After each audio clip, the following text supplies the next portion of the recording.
every most evil person in the Bible, and their tragic end explained. 1. Judas Iscariot. Judas was not an outside enemy. He was one of Jesus' 12. He was there from the beginning. He heard the same teachings, saw the same miracles, walked the same paths as the other disciples. And the Gospel of John records a direct detail. Judas was responsible for the group's money bag, but he stole from it. This is in John chapter 12, verse 6.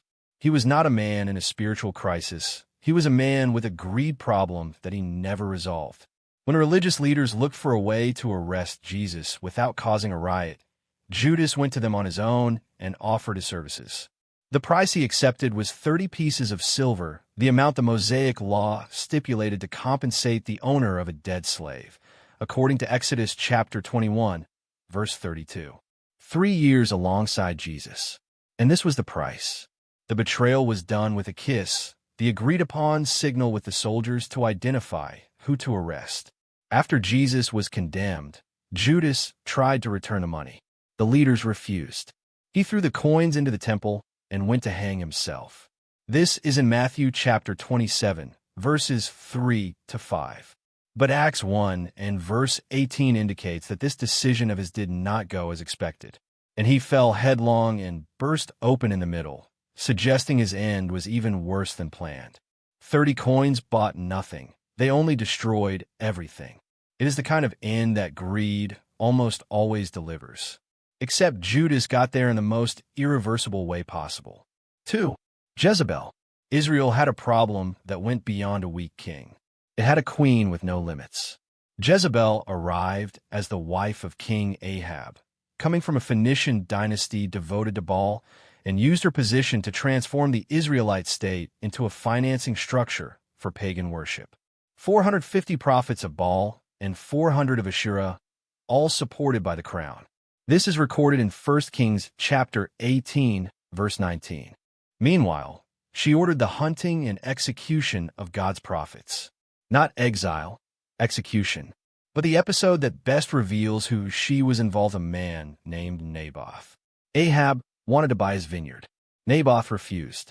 Jewish law forbade selling a family inheritance. Ahab went home sulking.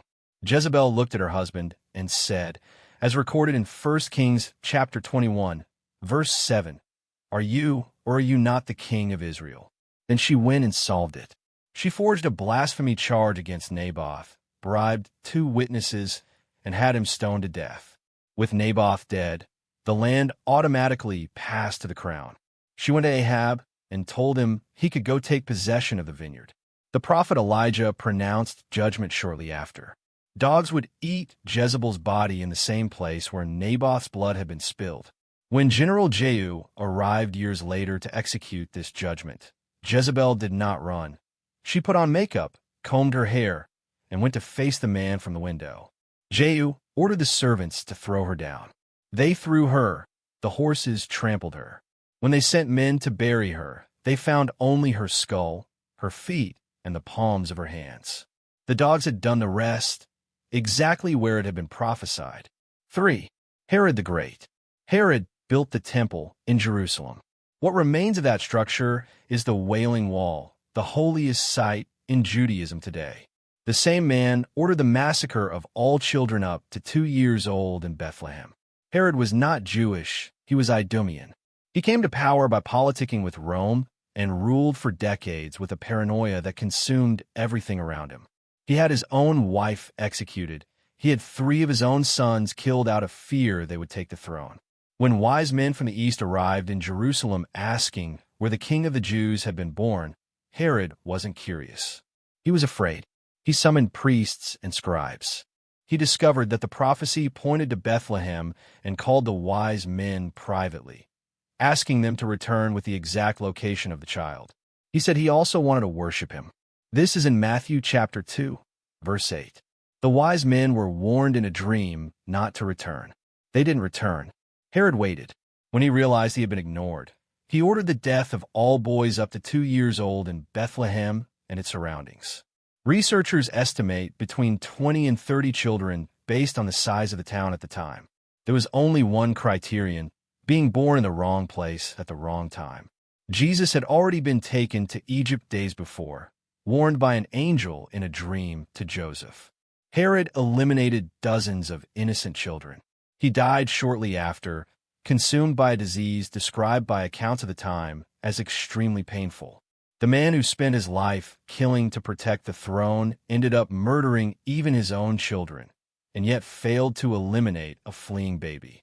Now, before we go to the next one, if you believe that the Word of God deserves to be truly known, leave a like, subscribe to the channel, and activate the bell so this video reaches more people. Let's move forward. 4. Haman.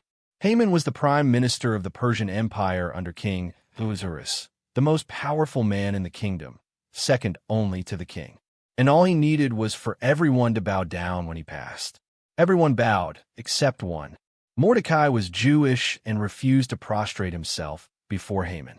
The Bible doesn't explain a detailed justification, but the refusal was constant and public. Haman found out, and instead of ignoring one man, he decided to eliminate an entire people. Haman went to King Ahasuerus and presented the argument.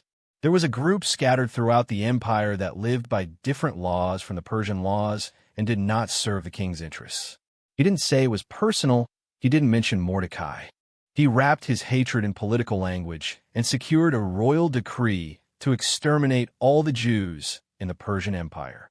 This is recorded in Esther chapter 3, verses 8 and 9. To top it off, he had a gallows built about 22 meters high, specifically to hang Mordecai. 22 meters was not an execution, it was an exhibition. The plan began to crumble when Queen Esther, a Jew and Mordecai's stepdaughter, exposed everything to the king during a banquet. Ahasuerus asked who had plotted that. Esther pointed to Haman. Haman was hanged on the very gallows he had built for Mordecai. The decree was reversed, and the people he planned to exterminate survived entirely. 5. Abimelech. Gideon was one of the most famous judges of Israel. The man who defeated the Midianite army with 300 warriors and torches. But he left an unresolved problem. He had 70 sons by various women and one more son by a concubine in Shechem. This last one was named Abimelech. Abimelech didn't want to be the son of a judge. He wanted to be king. He went to the men of Shechem, his mother's city, and made a simple proposal. It was better to be ruled by someone from the area than by 70 outsiders. The city funded the operation. With the money he received, Abimelech hired a group described in the Bible itself as worthless and reckless men, according to Judges chapter 9, verse 4. Then he went to his father's house, took his 70 brothers, and killed them on a single stone. One survived, Jotham, the youngest, who hid. Abimelech became king of Shechem. He ruled for 3 years. Then the city turned against him in a battle to suppress the revolt. As he advanced against the tower, a woman threw a millstone from the wall, hit Abimelech on the head, and fractured his skull. He still had time to ask his armor-bearer to kill him with his sword so that it would not be recorded that a man had been killed by a woman. This is in Judges chapter 9, verse 54. The armor-bearer complied, but everyone found out anyway. 6. Athaliah. Athaliah was Jezebel's daughter, and when the time came, it became clear that the inheritance had been passed on faithfully.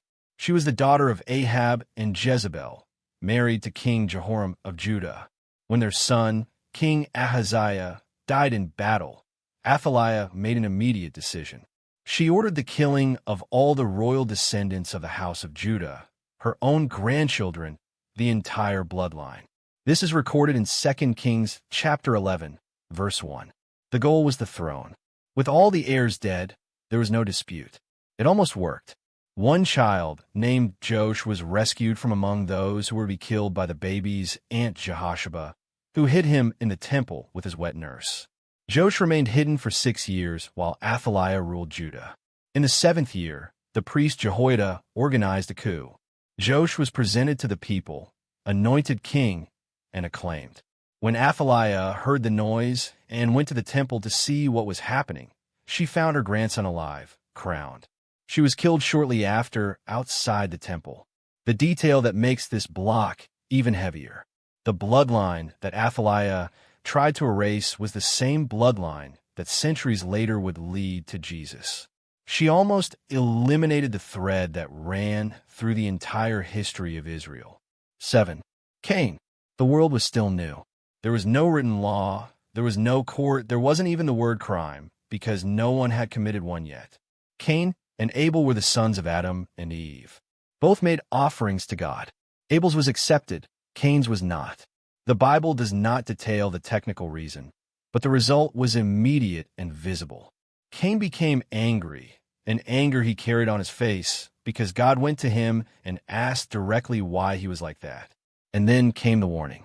God said that sin was crouching at the door like an animal waiting to attack, and that Cain still had the choice to master this impulse. This is recorded in Genesis chapter 4, verses 6 and 7. It was not a vague warning. It was direct, personal, and clear. Cain ignored it, called Abel to the field, and killed his brother. When God asked where Abel was, Cain replied, "I don't know. I'm on my brother's keeper." He didn't deny it. He didn't confess. He deflected with a question that to this day sounds like the answer of someone who knows exactly what he did and decided not to own up to it. This is what puts Cain at the top of any list of biblical wickedness. It was not a crime committed in ignorance. He was warned by God, understood the warning, and went ahead anyway. The first murder in human history was not a breakdown. It was a choice. He was condemned to wander the earth for the rest of his life, away from God's presence, without a home and without belonging. For the first murderer in human history, perhaps this was the heaviest punishment of all. Not a quick death, but a whole life carrying the weight of what he did, with nowhere to return. 8. King Saul. Saul didn't start as a villain. He was chosen by God, anointed by Samuel, acclaimed as the first king of Israel. He had everything to leave a legacy. What destroyed him was envy, and it started the moment David got more attention than him. The people sang in the streets. Saul has killed his thousands, and David his 10,000s. This is in 1 Samuel chapter 18, verse 7. Saul heard it and was never the same again. He tried to kill David with a spear twice while David played the harp to calm him. Then he chased him through the desert with an entire army. Years of his reign wasted trying to eliminate a man who never raised his hand against him. In the midst of this spiral, he found out that the priest Ahimelech had given bread and a sword to David, not knowing he was a fugitive. Saul ordered the execution of Ahimelech and the entire city of Nob. 85 priests dead, plus men, women, children, and animals. This is in 1 Samuel chapter 22, verses 18 and 19. An entire city destroyed for helping a fugitive without knowing he was a fugitive. He died in the Battle of Mount Gilboa. 3 sons died with him the same day. The envy that Saul never controlled ended up consuming everything, his reign, his judgment, the people around him. That's what this kind of feeling does when it isn't cut off in time. It doesn't stop at the target, it runs over everything. 8 people, 8 trajectories of wickedness that ended in destruction. And in none of the cases was the end an accident, but rather the exact result of what each one planted throughout their lives. If you think the Word of God should be truly better known, this video deserves to reach more people. Share, leave a like, and subscribe to the channel if you haven't already. And see you in the next video.